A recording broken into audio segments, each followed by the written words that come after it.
Dans cette séquence, nous allons parler d'ajouter des fractions.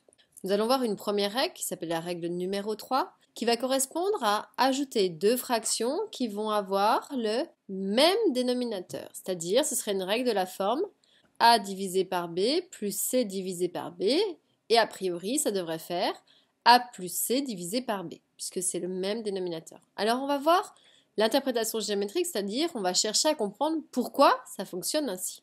On se base sur l'exemple 4 cinquièmes plus 7 cinquièmes.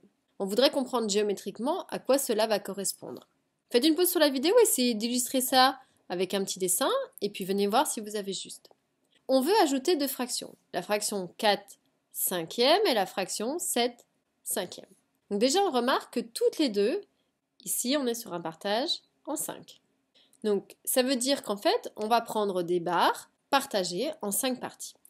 Donc déjà, on va vouloir représenter la fraction 4 cinquièmes. Donc on va aller chercher une barre. Donc pour représenter 4 cinquièmes, ça veut dire que d'après mon partage en 5, je veux seulement 4 parties. Donc ici, on va colorier 4 parties.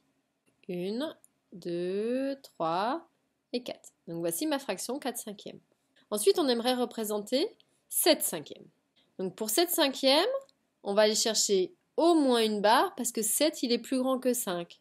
Donc je vais avoir une barre et puis un petit peu plus. Alors je vais juste avoir besoin de 2 barres parce que 7, il est plus petit que 10, donc 2 barres vont suffire. Et donc voici nos 2 barres, et donc à l'intérieur de ce partage en 5, on aimerait en prendre 7. Donc déjà dessus on en a une, 2 barres ça en fait 5, et puis après j'ai juste à compléter par 2 petits bouts. Comme on cherche à en faire une somme ici, ça veut dire qu'on va ajouter tous ces éléments, donc on va récupérer un certain nombre de briques. Donc si on les compte, on devrait avoir 1, 2, 3, 4, 5, 6, 7, 8, 9, 10 et 11. Donc ça veut dire que ici, les 4 cinquièmes plus les 7 cinquièmes devraient faire 11 parmi le partage en 5. Donc on remarque en fait le 11, il résulte du fait que sur mon partage en 5, on a fait tout simplement 4 plus 7. Maintenant, on va aller voir du côté numérique.